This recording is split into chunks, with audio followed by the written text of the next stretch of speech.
Hereby, I open this academic ceremony in which Yip Ching will defend her academic thesis, Immigrant Welfare Dynamics in the Netherlands. May I invite you to present a summary of your study and the conclusions of your thesis. Dear Prorector, dear members of the Corona, dear family, friends, and audience, in the coming 15 minutes, I will shortly present the summary of my thesis entitled Immigrant Welfare Dynamics in the Netherlands. This thesis is centered on the debate of immigrant welfare participation, which has received growing interest in many immigrant receiving countries worldwide because of widespread concerns over the fiscal impacts of immigration. The use of welfare has been frequently associated with moral hazards, cultural deficiencies, and dysfunctional behaviors rather than poverty or needs. The welfare magnet hypothesis further reflects the speculation that immigration decisions are driven by welfare generosity of destination countries. These perceptions that a large body of undeserving poor exists have directly or indirectly induced a series of policy changes and reforms across Europe. In the Netherlands, the immigration and integration policies have become increasingly stringent, with the main aims to strengthen migrants' own responsibility. Recent welfare reforms have been focused on activating recipients out of welfare, which has been seen as attempts to replace, if not reduce, if not replace the welfare state by shifting the responsibility of social security provision from the state to individuals. One implicit assumption underlying these movements is that economic integration is a matter of individual initiatives and choices. While the economics and sociology literatures have approached these issues from diverse angles, one of the core questions concern whether individual factors suffice to explain the integration outcome, or are migrants' prospects for welfare and economic assimilation conditioned, if not segmented, by structural factors. As Ryan puts it, segmentation is essentially the failure of the labor market to treat its participants even-handedly, because it accords significantly different opportunities and rewards to otherwise comparable people. The consequences could be alarming. Not only can it trigger a vicious cycle of low mobility and poverty traps, but also ethnic polarization, if not segregation in the labor market, which could potentially forego, if not reverse, migrants' potential contributions to the society. Furthermore, the immigrant welfare dynamics discovered in this thesis could provide the evidence base to inform the positioning and the design of welfare state. More broadly, it has implications for the immigration, integration, social protection, and labor market policies, not only for the Netherlands, but potentially for other immigrant receiving countries upon contextualization. Despite the high degree of policy and scientific relevance, there is limited evidence on immigrant welfare use at the international and European levels, and such evidence in the Dutch case has been predominantly of descriptive, retrospective, static, and cross-sectional nature. In addition to that, there are limitations in the descriptive and explanatory functions of guiding models in the economic and welfare assimilation literature. Conventional focus has been placed on individual attributes, which has been relatively useful in explaining success stories, but not so much the lack of assimilation empirically observed, especially among non-Western immigrants. Therefore, this thesis tries to explore various stages and phases of welfare cycle by examining the immigrant native difference in welfare utilization across generations in the Netherlands. In the following, I will briefly outline the design and findings of each of these chapters. In Chapter 2, Segmented Paths of Welfare Assimilation, the goal is to investigate the existence of segmented assimilation. Conventional welfare and economic assimilation studies assume that over time, immigrant would close the gap with natives in terms of integration outcomes, especially immigrants with more human capital.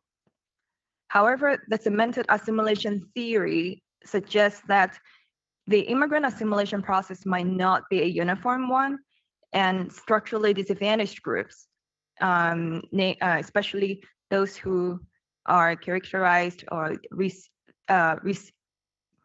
received by less favorable government policies and public attitudes in the host society, might not assimilate to the mainstream, but to the margins of the society and be cut off from socioeconomic mobility.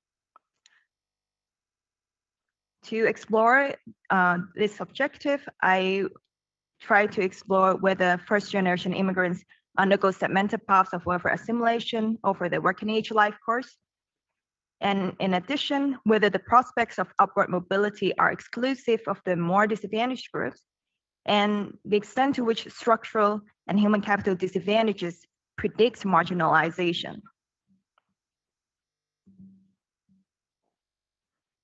This chapter is based on panel administrative data from Statistics Netherlands from 2006 to 2015. By using a dynamic correlated random effects probability model, I estimate the welfare assimilation trajectories of first-generation immigrants over the working age life course versus the trajectories of two reference groups from the native population, namely average Dutch natives and Dutch natives with low education level, who represent different economic segments of the host society. The findings of this chapter suggest that while indeed mainstream assimilation is the dominant trend, it is not a common path for all immigrants. Even though we observe a notable degree of upward mobility, the risk of persistent marginalization exists, and the worst scenario projected is a lack of assimilation to neither segments. In terms of the determinants, even after controlling for a range of social demographic characteristics, concentrated disadvantages are still seen among non-Western and non-economic migrants, especially and those whose education levels at the lower end of the distribution. After identifying the existence of cemented welfare assimilation among first-generation immigrants in the Netherlands, Chapter 3 tries to assess whether cemented assimilation pertains to the second-generation immigrants in the Netherlands and to identify pathways to intergenerational welfare assimilation. To do so, I explore the following research questions. First, is segregation from the mainstream still a relevant concern for second-generation young adults? Second, does the lack of intergenerational mobility characterize disadvantaged groups?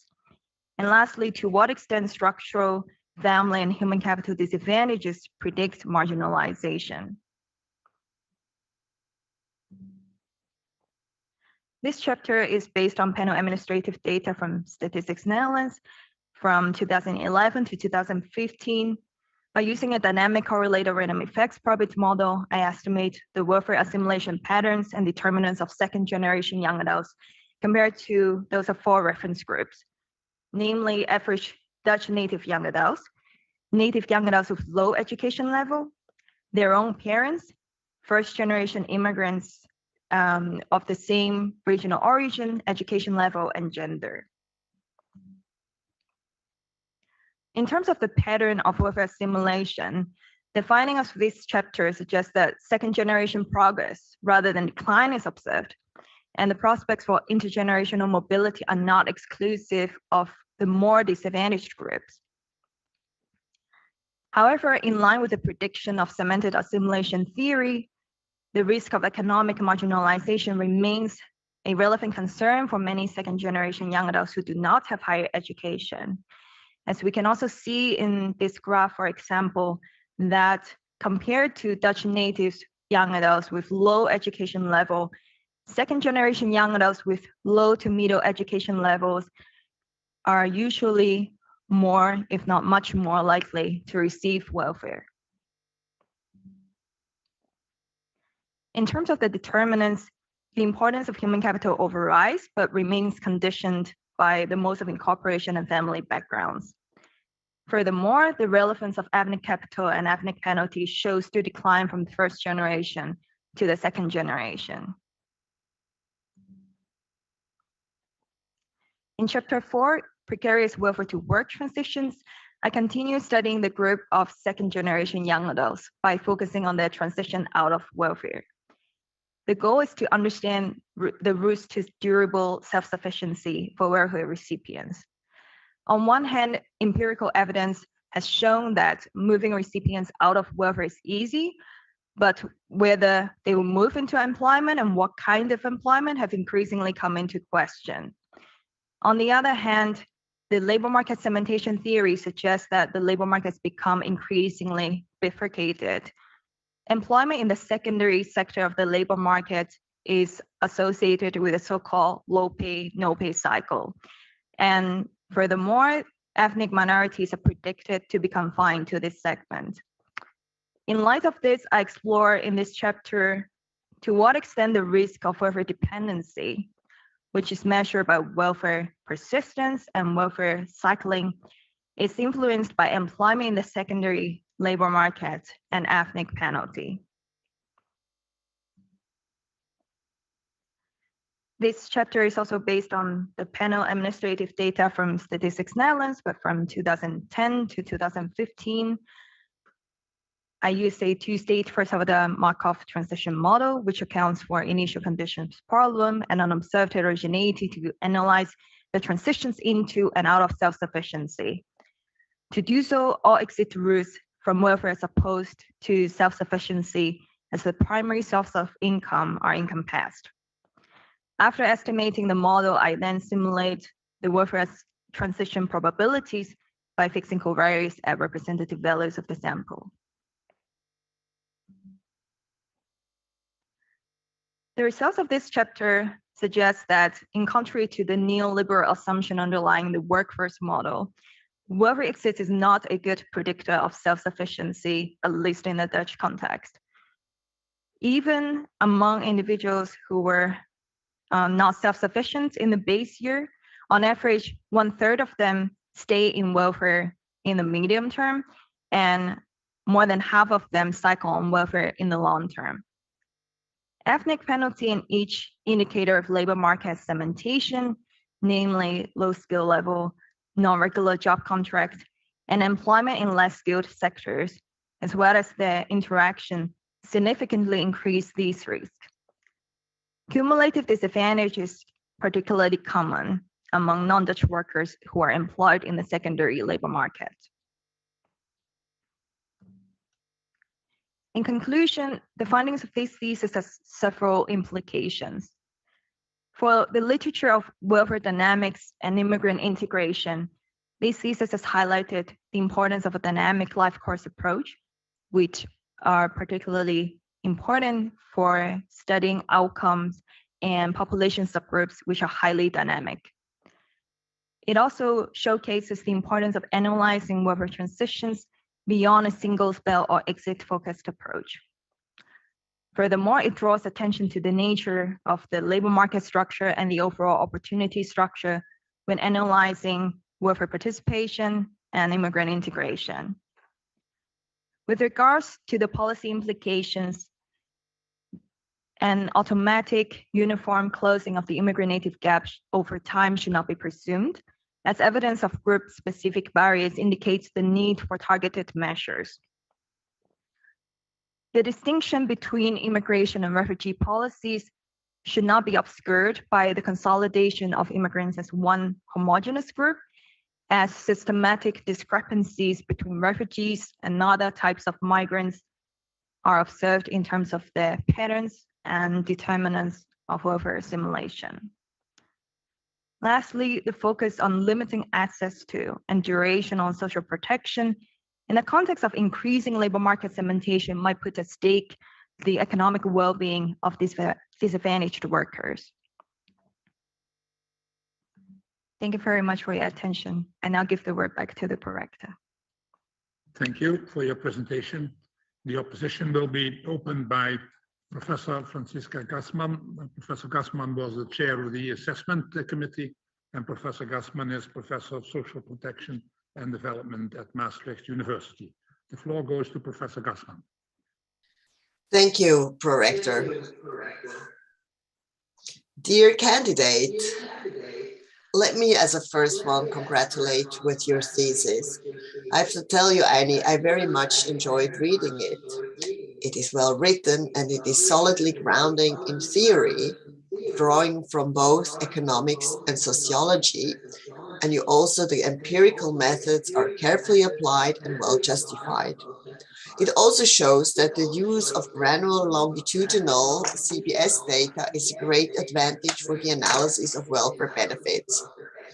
It sheds light on a politically sensitive topic in the Netherlands, and I sincerely hope that your thesis enables objective debates based on empirical evidence.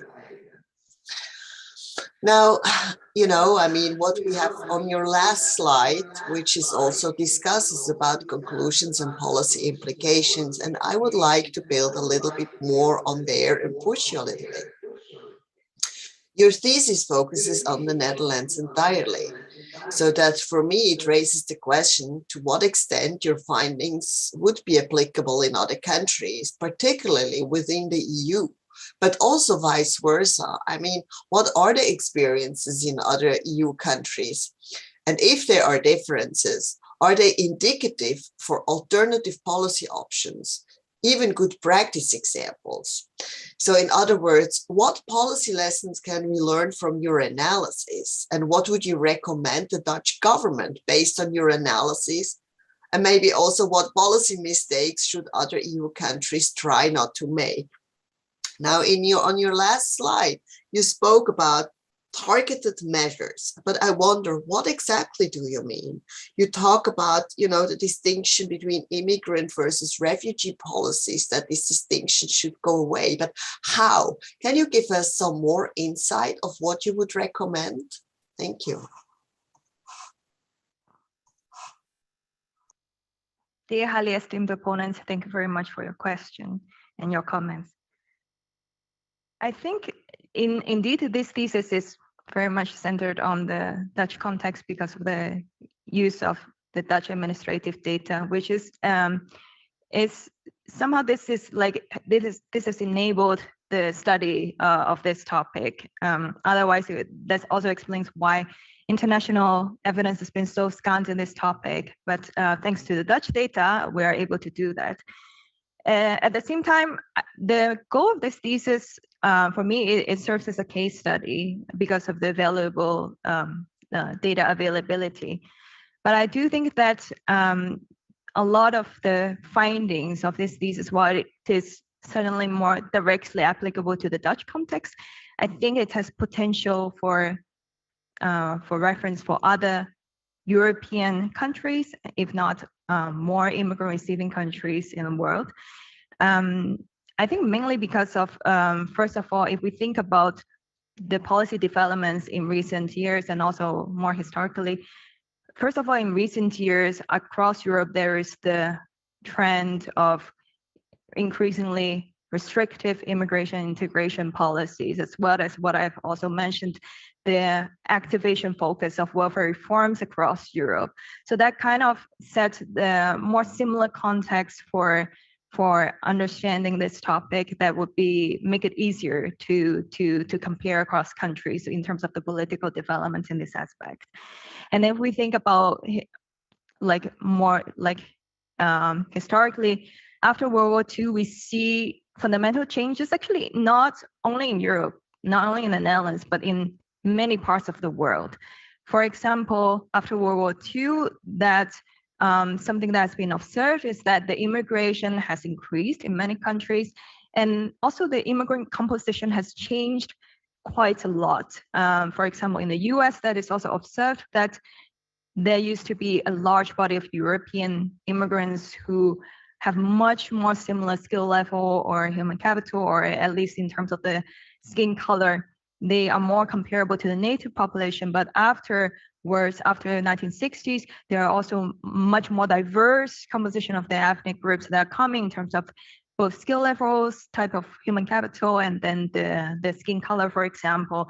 That also gives rise to all these debates about integration and the discrimination and all these other topics. And other than that, there's also the economic restructuring happening since the 1980s that has been arguably less favorable to immigrants and their children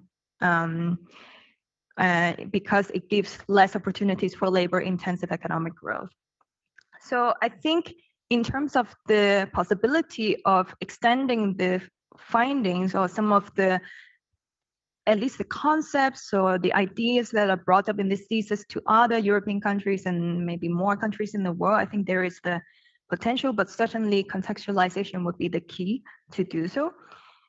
And in terms of what kind of policy implications from this thesis that we can see, especially I do know that I left a very broad and vague suggestion here on the slide, also because I think that in the thesis that it would be easier to read more in depth, like what it could mean. But I would also like to point out maybe a few of the important things that I think can be drawn from this thesis. Regarding the targeted measures, I think there are several main differences across groups that we can see from this thesis. Well, the immigrant population is a highly heterogeneous group. We see that, first of all, there is the education gradient that is very common not only among first generation, but also second generation immigrants.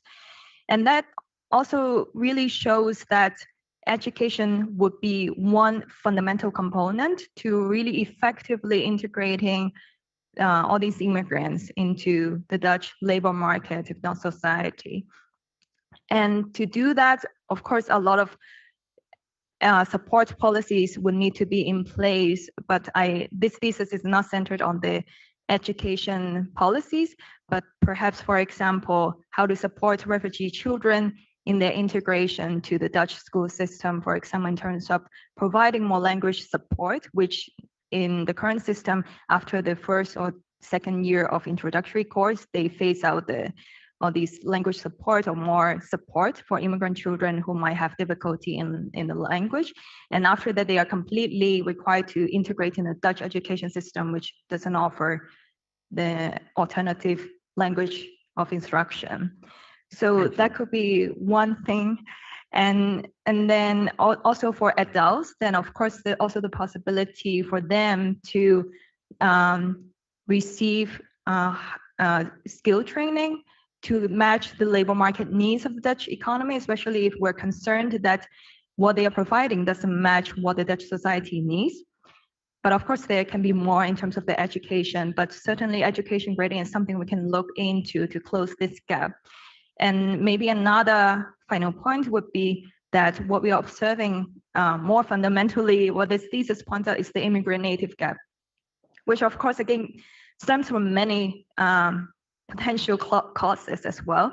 First of all, we use the variables, mainly types of migration and the regional origin, to kind of classify these migrant groups. And from the types of migration, as also pointed out in this thesis, that there are differential level of favorability in terms of immigration integration policies for different groups of migrants. And I think also one of the reasons why, as you mentioned, that what I said about the distinction between refugees and other groups is very clear to see from all the results, especially when we see that for first generation immigrants, refugees, regardless of their education level, they would not assimilate to the mainstream even after more than 20 years of residence in the Netherlands, even if they have the same skill level, even if they are highly skilled as the native population or other migrant groups.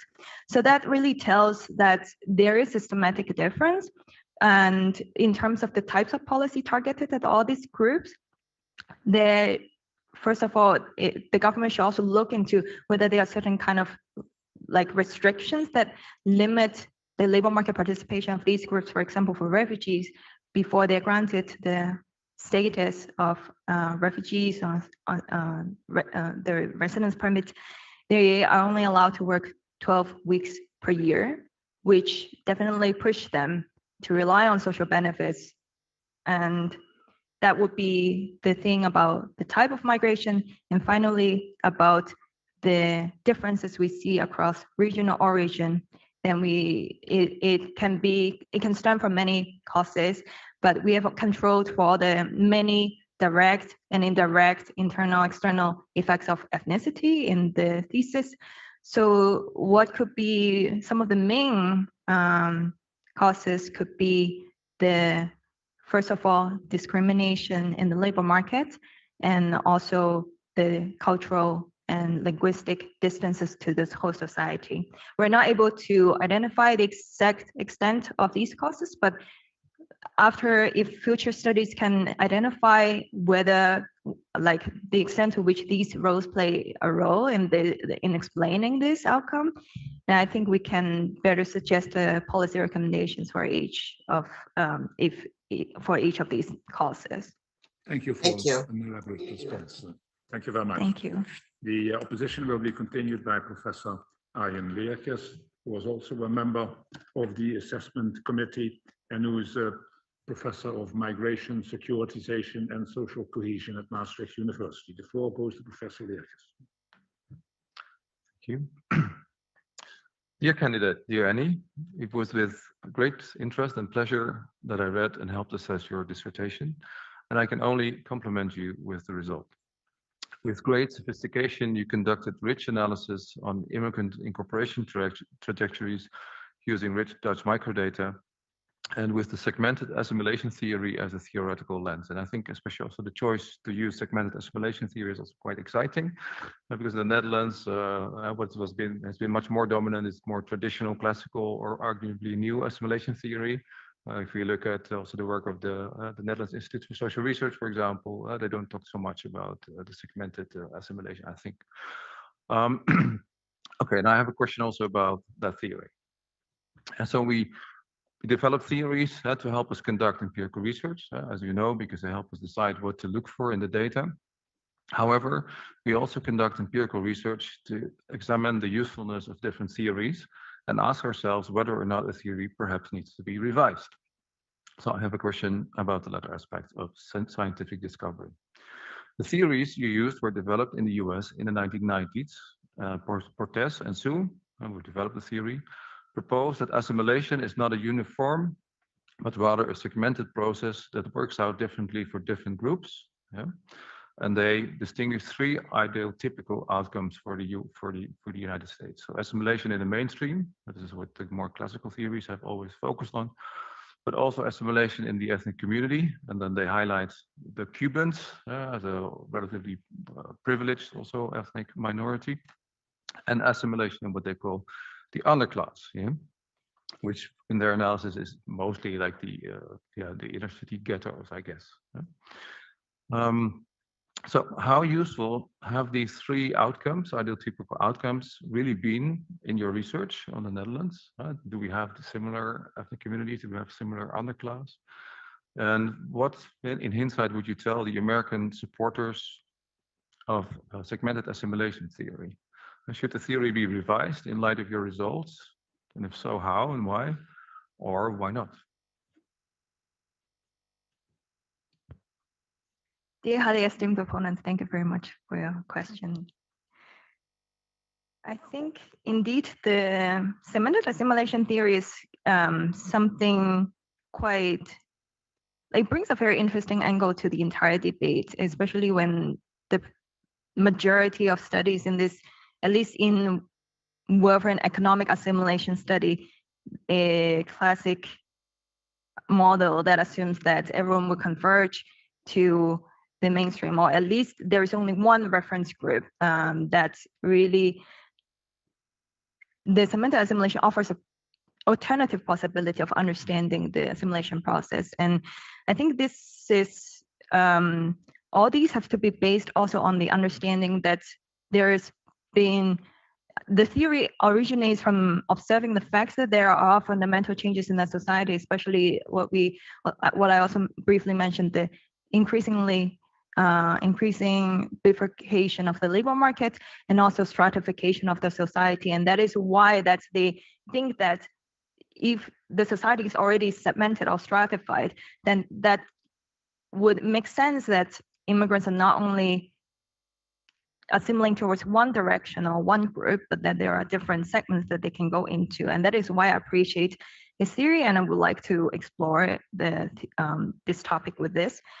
And indeed, there is a lot of challenges when trying to adapt this theory to the Dutch context. And I understand that, yes, like what you said, there are 3 outcomes from the prediction: the mainstream and more ethnic minorities, but also, something that is more blurry is that ethnic minorities and underclass is like the boundary is also blurry, depending on what you're talking about. And I think the main thing about, well, there can be many destinations of the segmented assimilation. I think it's also important that we shouldn't limit our way of thinking about it just because of their foreseen 3 paths or 2 paths of segmentation.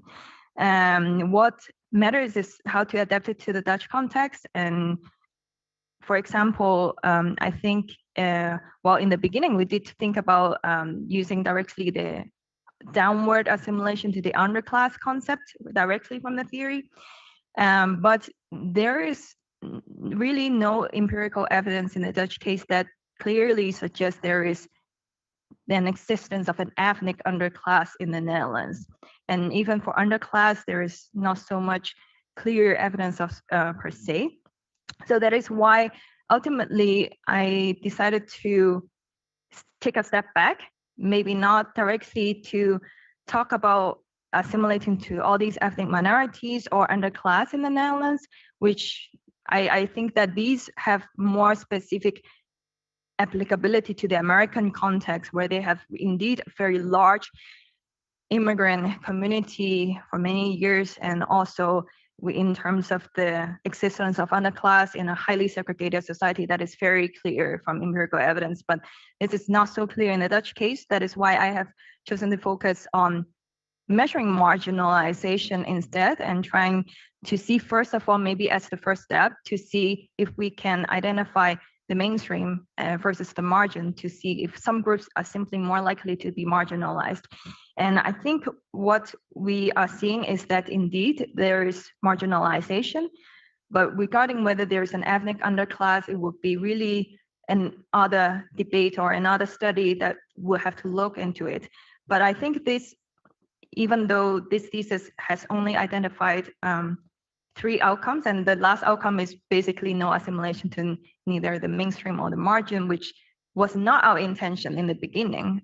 We were thinking to stick to what the theory predict, but we see quite surprisingly that for immigrants who are lagging behind and far from average Dutch natives, some of them have double or even higher probability of welfare receipt even after 20 years of residence from Dutch natives with low education level. And the extent is so great that we cannot dispel the possibility that we cannot call it assimilation ultimately. So that is the kind of adaptation.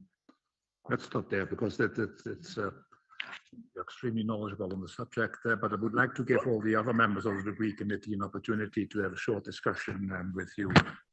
I'm moving on now for the continuation of the opposition by Professor Jaco Dagenvos, who is a professor in integration and migration at Erasmus Universiteit Rotterdam, and who, by the way, was also a member of the assessment committee. The floor goes to Professor Dagenvos.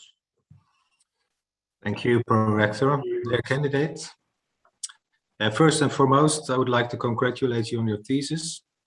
The multidisciplinary approach you adopt in your dissertation is interesting, drawing on theories of the disciplines of sociology and economics. And you have been able to make use of what is now an impressive body of data from the system of social statistical data sets published by Statistics Netherlands. And you have subjected the data to high quality analysis. So my compliments to you for that. I would like to talk about the terminology you have used, and I have 2 questions on that matter. First, you frequently use the term the term assimilation, for example, immigrant assimilation, welfare assimilation. This is terminology that sociologists and migration researchers have long ceased to use. You are aware of the sensitivity of the term, that you write on page 4 on your dissertation, that assimilation refers to a one-sided process of adaptation, whereas integration focuses on the two-way nature of this process. Despite this, you adhere to the term assimilation. And your decision to stick with the term assimilation is striking because your own dissertation emphasizes structural factors on the part of the host society and the two-sided process, such as the modes of incorporation from the segmented assimilation theory. My first question, therefore, is whether it might not have been better to avoid using the term assimilation and use a different term. And if you agree with me, which term might you have been able to use? That's my first question. My second question is also about another conceptual choice about, excuse me? Given the limits of time, okay. I would suggest that we stick to this one question. Thank you very much, Professor Dijkvos. Yeah. Dear highly opponent, thank you very much for your question, compliments. Indeed, the term assimilation is very controversial, as you have also mentioned about all the associations with cultural assimilation that kind of force immigrants to adapt or completely assume the culture of the host society, which is currently not seen as something ideal. The use of the term assimilation in economic and welfare assimilation studies, however, or these studies are like basically all of them are in the economics literature. They all use this term to refer specifically to the extent and pace of catch-up with the natives. So that specifically only referred to whether they are able to reach parity with the natives in terms of those integration outcomes. So I do agree that the term assimilation is very tricky to use. And to be honest, if I can, I would try to avoid using it. And the use of it is mainly because of to stay in line with what other similar economic and welfare assimilation studies have used. And I think when it is applied to the economic domain of simply considering whether parity is achieved, I think that is perhaps less problematic, but I do agree that perhaps other terms, such as simply referring to whether they reach parity and whether they are closing the gap, would maybe be less controversial than the term assimilation. Thank you. The opposition will be continued by Professor Gottfried Engersen, who was also a member of the assessment committee and who is Professor of General Sociology at the Erasmus University Rotterdam. The floor goes to Professor Engersen. Thank you, Mr. Rector. Dear candidate, you have written a very interesting dissertation on immigrant welfare dynamics, and I really appreciate your life course approach and your use of the system social statistical data sets. I think you make a relevant and also a rich contribution to the literature. However, I'm not here only to praise you, but I have to question you critically. And I have two questions. I think a simple question for clarification and my main question. And the first question relates to your clustering of countries and 7 regional origins. So you often make use of this questionable distinction, Western, non-Western, but luckily you have the 7 clusters. And I think it leads to more subtle results. But my first question is, why did you make this specific clustering? Take, for example, Asia, it's one big cluster. Why not divide it into 3? For example, Central Asia, South Asia, and East Asia. And East Asia would then include China, Hong Kong, Japan, South Korea. Maybe, yeah, it would lead to other results. And maybe you could show that migrants from East Asia are really performing much, much better than the native Dutch. Maybe even those with a low educational level. And another puzzling thing to me was on page 69, I saw that Russia was classified in other Europe as well as in Asia. So you have to explain that to me. But my main question is about segmented assimilation, in particular the context of perception. You write that family migrants and refugees have to deal with more structural barriers that hinder their economic assimilation. I think it's true for refugees, and I fully support your argument and your analysis. But when it comes to family migration, and especially in the case of family formation, we see, of course, three important steps. In 2004, the Dutch government raised the minimum age for family formation from 18 to 21 years of age for the resident and for the migrant. The income requirement of 100% of the minimum wage, and also the Civic Integration Abroad Act came into effect. So family migrants has to learn have basic knowledge of the Dutch language and culture. But a lot of evaluation studies shows that these measures improve their economic assimilation in the Netherlands. So what we do see that these strict requirements are a barrier for migration, but not a barrier for economic participation. I'm just wondering how you would view these kind of results. Dear highly esteemed opponents, thank you very much for your question.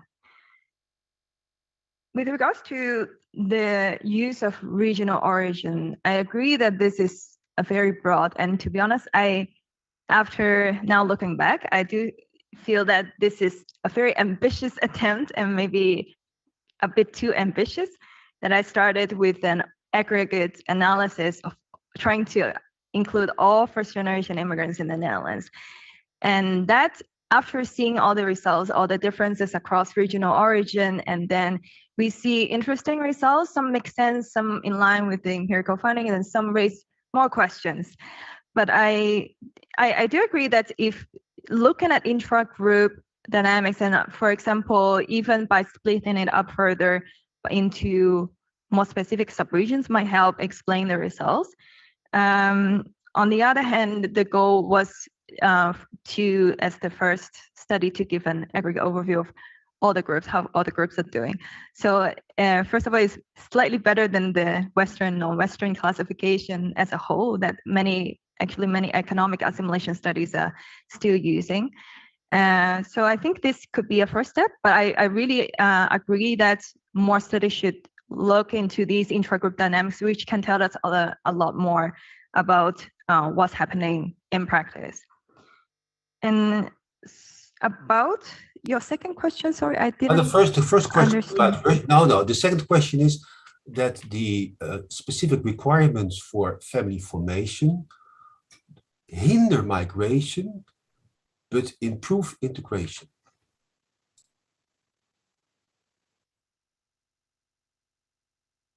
Or lead to better economic assimilation.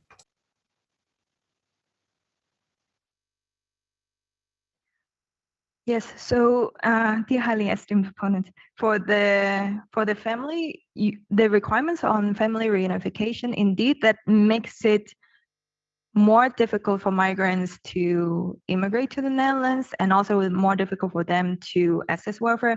So that would actually reduce the reliance on welfare, at least in the first few years when they're here. And also that would perhaps increase, like what you say, increase the favorable selectivity of family migrants. So the structural barrier for family migrants, I think it is not specifically referring to the policy per se, receiving family migrants, but it is more about the less favorable policies regarding other types of migrants, such as refugees and the groups that meet certain difficulty, for example, in transferability of the academic credentials and things like that. For family migrants, what we see is that mainly that the less educated family migrants from certain non-Western origin are more prone to not assimilating to the mainstream. And I think the main problem facing family migrants would more hinge on the discrepancies we observe between different education levels and different ethnic origin. Thank you for your answer. Thank you very much. The opposition will be continued by Dr. Floris Peters, who was the last member of the assessment committee. And Dr. Peters is a researcher in migration and citizenship at Maastricht University. Floor goes to Dr. Peters. Dear candidate, let me first join my colleagues in congratulating you on this highly interesting and timely thesis, which speaks to pertinent academic and societal questions. For instance, you cover new ground by challenging important assumptions in the literature, and you of course make use of the data from Statistics Netherlands to also address some of the methodological challenges. And as mentioned before, your research also provides food for thought for policymakers, and all of that makes for a very interesting and potentially impactful thesis. But I do have a number of questions, among others, about your operationalization. One of the central concepts in the dissertation is welfare, which you operationalize in chapter 2 as whether an individual has received welfare benefits, understood as social assistance or unemployment benefits, that year. But we know from previous research that not everyone who's entitled to welfare benefits actually claims those benefits. And the same research suggests that this is not a marginal phenomenon. So for instance, recent estimates from the municipality of Amsterdam suggest that as much as a third of individuals who are entitled to welfare benefits do not claim them. Now, the reasons for this are, of course, legion, but an important one seems to be that individuals either do not know what they're entitled to or are unable to navigate the often complex procedures to claim welfare benefits. So in your research, the welfare variable is only set to unity, so only to 1, if a person actually receives these benefits. And you thus conflate individuals who are not entitled to welfare benefits and who are therefore in a not so precarious situation because they're not dependent on them, with those who are entitled to welfare benefits but do not claim them and who are therefore in a highly precarious situation.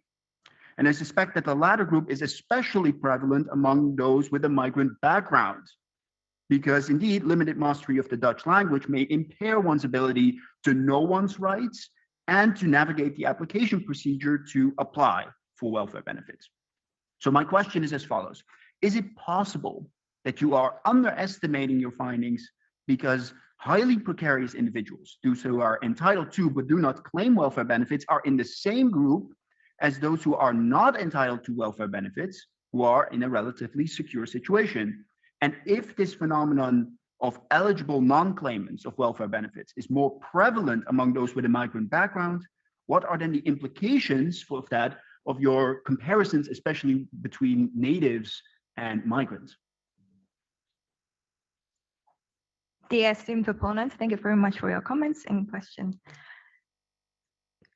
Yes, so for the definition of welfare, indeed, I have in at least the chapter 2 and 3, I focused on the receipt of social assistance and unemployment benefit as a binary variable of receipt of either of them or not in that year.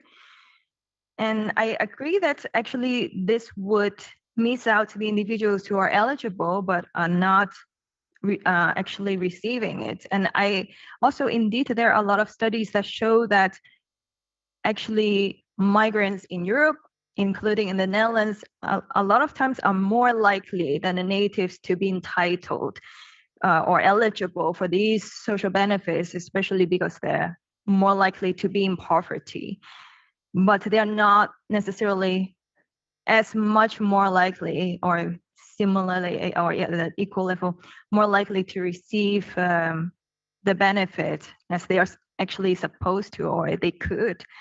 So I think indeed that I think that is also one very interesting angle and very important angle to also additionally analyze now that we see that some of these migrants are predicted, even just among migrants who are actually receiving it, are already many of them were seeing unfavorable integration outcomes. So first of all, I do agree that it could be an underestimation of the actual extent of marginalization and segmentation. So, and I think future studies can indeed look into the eligibility component and compare with the findings of this thesis to see what is the situation much worse than what we are actually seeing now. And I think this would only draws us more to the need for actually targeted measures or more focus on these disadvantaged groups in the labor market. Thank you. Thank you. The opposition will be continued by Professor Mark Levels, who is a professor at the Research Center for Onderwijs en Arbeidsmarkt at Maastricht University. The floor goes to Professor Levels. Thank you. Esteemed candidate, let me first join my highly esteemed colleagues in complimenting you on a very strong piece of scholarship. You choose the perspective of segmented assimilation theory, and you show with longitudinal data and the extent to which this theory can explain pathways in immigrant welfare dynamics, and both I deem to be very good contributions to the literature. I also like chapter 4, which is a nice addition to literature in which I dabbled around myself a little bit, the literature on precarious work. And you ask attention for the fact that not all transitions out of welfare are equally good, and that transitions to bad jobs or to other forms of welfare are not desirable. I think that's commendable. My questions are also about chapter 4, and they're technical in nature. The first question revolves around the causality issue. You claim to correct for unobserved heterogeneity of initial conditions in your models, and thereby enabling yourself to really assess whether the differences you observe are actually a causal effect of previous welfare experiences, or and not caused by the fact that they're just different people, prone to more prone or less prone to welfare recipients. And you claim to solve this crucial causal question. You cite Heckman in his 1981 paper that advises to use variables that summarize childhood circumstances as instruments. You do a two-state first-order macro transition model, and you use childhood SES as a proxy. I think my issue here is with your exclusion restriction that I don't find that convincing. I think has two reasons. First, you use father's income as a measurement of SES, and that's, I think we can all agree, not the best or not a perfect measure. Does not say anything about social or cultural capital or whatnot. Social economic status is more than just income. And the second thing is, I think, if I understand correctly, that the assumption is that there should be no direct effect of family SES or father's income under second or the third welfare transition. And I don't think that it is very convincing, given the fact that you have a very young sample and that the circumstances do not necessarily change. It's a non-trivial question because it actually colors the findings of your chapter completely differently. If it's really the effect of welfare, the causal effect of welfare, or selection. And the policy consequences, as you rightly state, are also rather different. So I would challenge you to convince us here and now that this exclusion restriction is actually valid and that your causal identification is actually sound. And if not, if you then maybe should have chosen a rather more careful formulation, not talk so much about causal effects and average treatment effects and so forth. That is the first question. And the second question, no, let me just invite you to answer the first question first. And if we still have time, I might revisit. Thank you. Dear highly esteemed opponents, thank you very much for your questions and comments. For the issue of causality, indeed, in the fourth chapter, we're trying to use the first state Markov transition model with accounting for initial conditions and observed heterogeneity.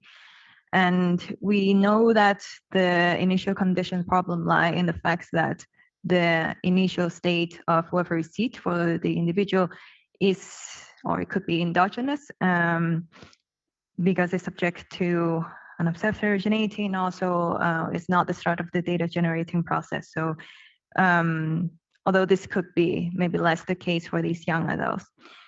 I think that the choice of these instruments, first of all, the goal is to try to find instruments that explain the level of welfare receipt of these young adults, but cannot explain the change in the following years, so the transition per se. So the search for instruments is very difficult indeed. Even in Dutch administrative data that have such breadth of information, actually I was only left with these two instruments that are valid. But I do think that, for example, the father's income, well, there can be many different proxies to capture the socioeconomic status of the family. I think the general consensus in the literature, or a more common approach to select instruments for this kind of economic or labor market transition study, is that they use parental characteristics before the individual's labor market entry. And that was one of the main motivation that I'm only looking at retrieving the father's income, or I was mainly looking at family characteristics before the age of 18, and actually, if possible, a slightly earlier, so that's like would be a longer time lapse. But so I think in that sense, father's income is a way to capture the economic situation of the family, and that would have, as also shown in chapter 3, these family socioeconomic status have a clear impact on the welfare utilization and assimilation of the second generation young adults, to say the least. So that is the rationale and also the reason why this is chosen. Rector, can I follow up? I cannot hear you, but I assume that you say yes. Thank you. Yes, I did say yes. You can follow up with your second question.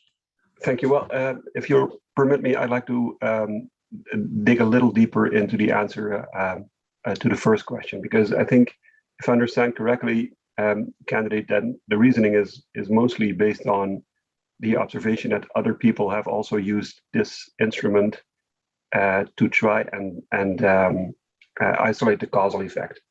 And I would argue that the exclusion restriction is not necessarily whole, and that there are ample reasons to assume that father's SES still also affects the second transition, and the third transition, and the fourth transition, independent of previous transitions into or out of welfare.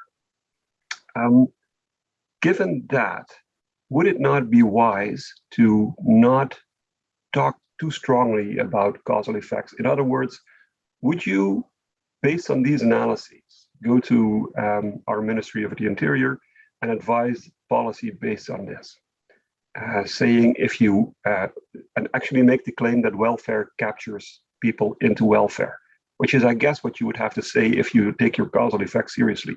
Or would you better, and I fully understand the restrictions that you have with the data and that it's very difficult to find a good instrument, but would it not be very good to be very hesitant in claiming causal effects that we're not very sure about? Your answers, please.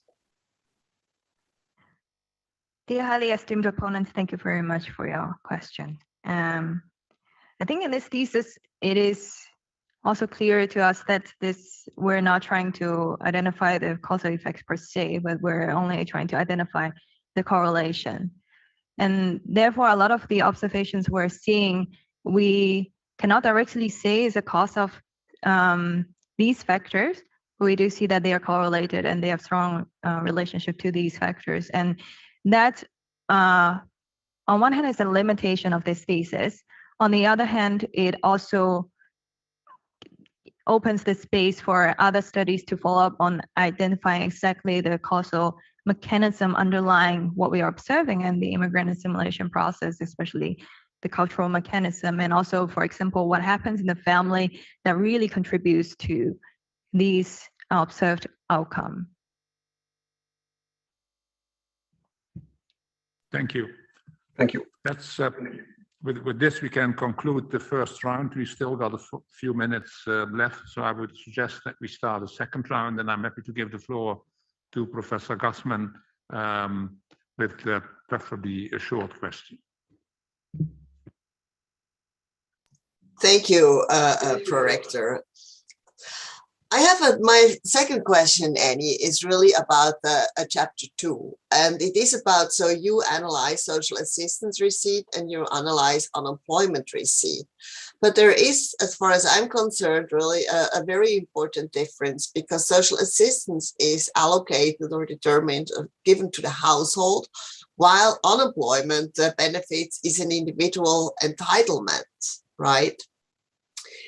And I was just wondering, how did you account for this in your analysis? And do you actually, to what extent do you think explains in some of your results? I have been thinking about, for example, if a family migrant joins the partner in a way, and the level of assimilation says something about the partner, but maybe not per se about the migrant. So would you have information on the partner which would allow to say something about what the effect are of welfare receipt in that case of social assistance? Dear highly esteemed opponents, thank you very much for your question. I do agree that there's a big difference between social assistance and unemployment benefits, in the sense that the eligibility criteria are different, and they are individual benefits or individual insurance on one hand for unemployment benefits, and then household level means tested benefits or social assistance on the other hand. However, there are also complementarity between these programs. I think that form the You may briefly conclude your response. So I think there is a lot of still complementarity between these programs that make it important to consider them all together, including, for example, the possibility of benefit substitution that is known to exist in other European countries. For the partner information, I think it is indeed a relevant point, but I think, at least in the context in this study, the use of welfare, we are not able to directly identify which of the household members the cause of the receipt. Thank you. Yip Ching, the time appointed for defending your thesis has passed, and the degree committee here present will now withdraw to discuss the quality of your thesis and the quality of your defense. And I request that you and your company await the results of our deliberations and our return in this room.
I'm not sure.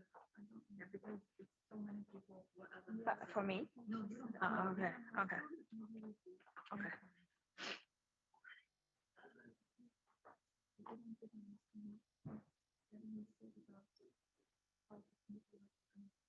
I remember she was saying that for them, they would not stand up, and I think there's other members of them. Because if Dina's giving a speech, then she will put them off. Okay. But it shouldn't affect you guys too much, right? Like maybe I'm also. Yes. Okay. 你们站太久了。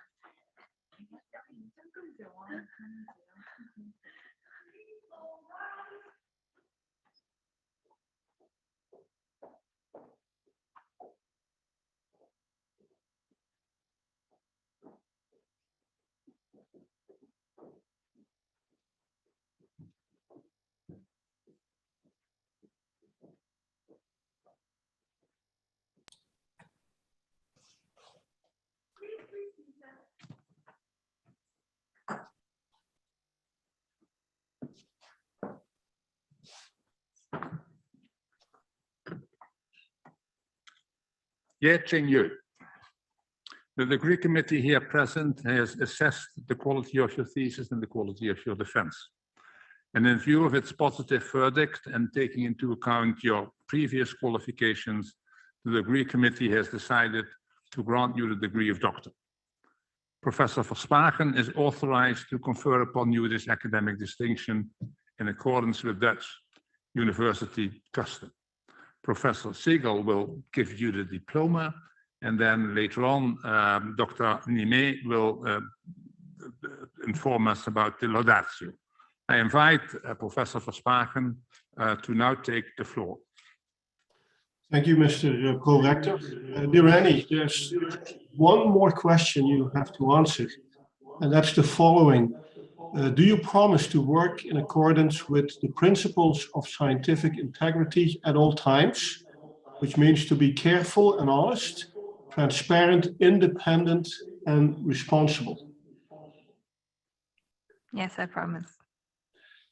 Then, by the authority vested in us by law, and in conformity with the decision of the committee here present, I hereby confer upon you, Yip Ching, the degree of doctor and grant you all the rights attached by custom and law.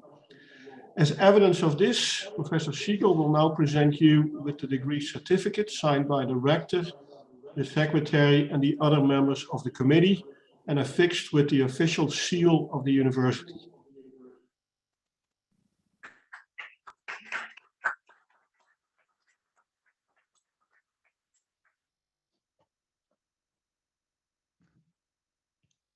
The floor now goes to Dr. Zina Nimet.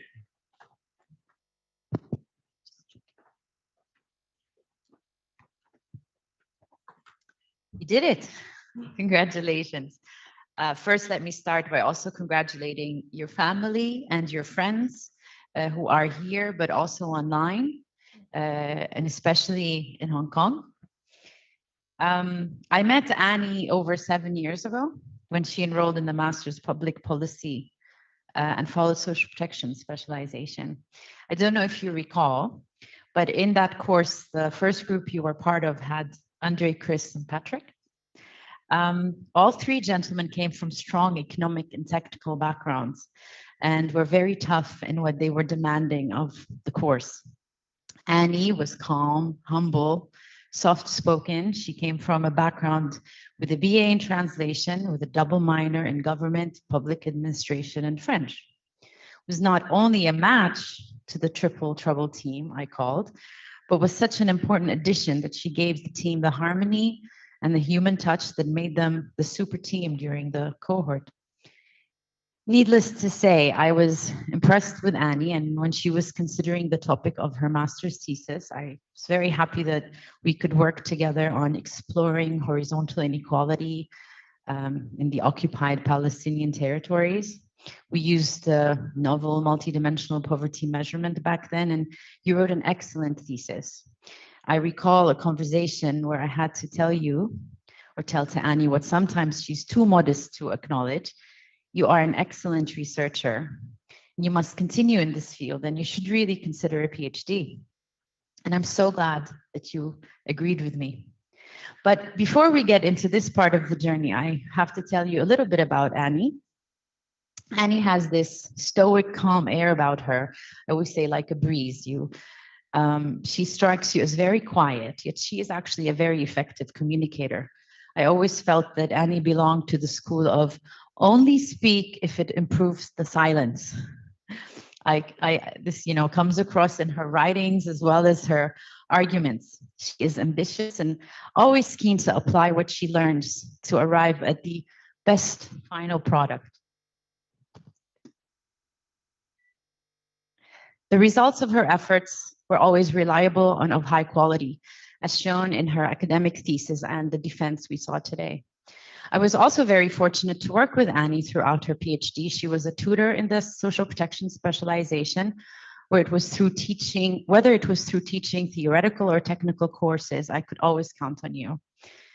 She is the kind of person who sees something that needs to be done, takes care of it without being asked. And with Chen, they made a dream team for teaching poverty measurement. They had a very positive rapport with the students and always had yummy goodies during the Friday office hours, which we had. That made me wonder what was the real reason students were turning up in high numbers to these office hours. Now, going back a bit to when Annie decided that she wanted to pursue her PhD, the idea was that students come to the program, follow a rigorous year of courses while writing a proposal that they have to defend to get them accepted into year 2. As an old famous song in the Netherlands goes, this year was nothing short of blood, sweat, and tears. But you would not know that interacting with Annie. She always tried to hide her frustrations and pull through, and that she did. While I knew from our talks that Annie wanted to do her research related to a topic that would advance social justice and human development and looking at vulnerable groups, her interest in looking at the Netherlands as a case was very intriguing at first. I went back to my notes of our meetings back then, and that was in 2017.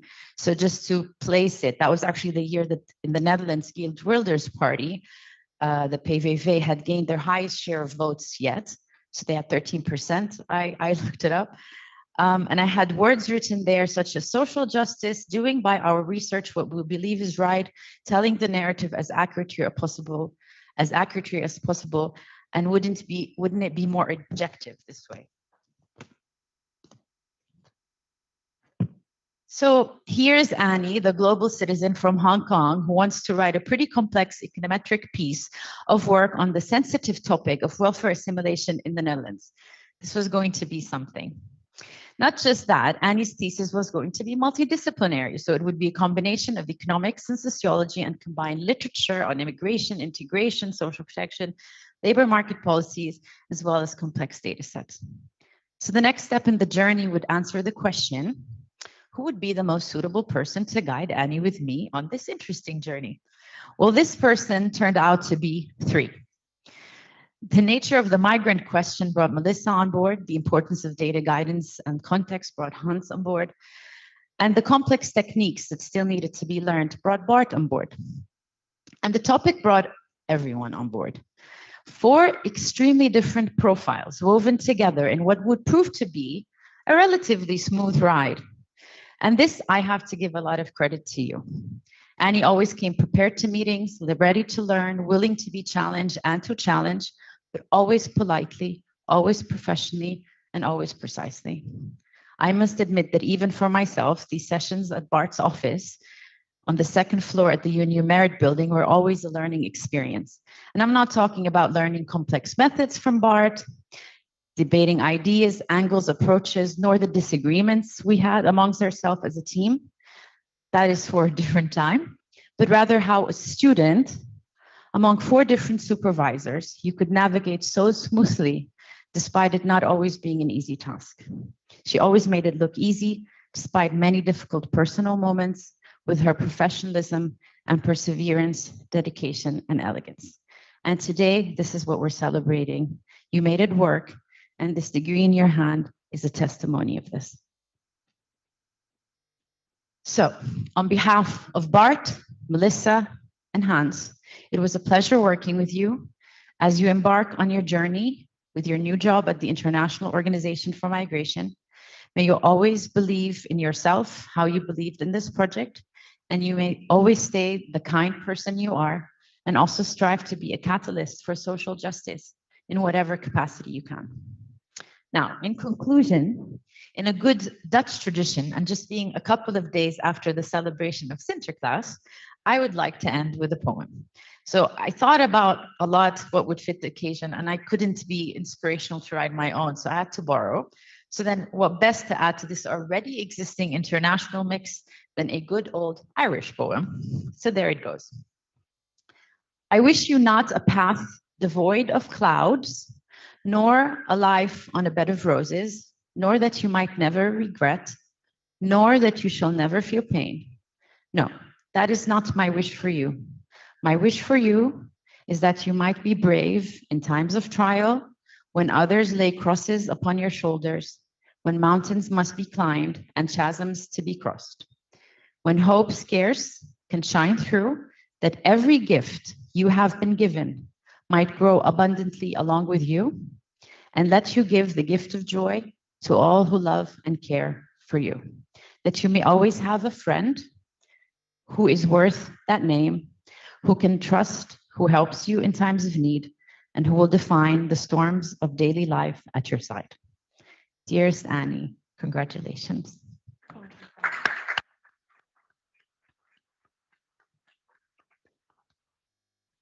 Dear Dr. Yu, also on behalf of the Board of Deans, I congratulate you, your family, and your supervisors with the honor you have acquired. And I would also like to thank the members of the Degree Committee for their tremendous contribution. I'm closing this session, but let's give those members of the Degree Committee online an opportunity to congratulate you, because now they are in direct contact with you.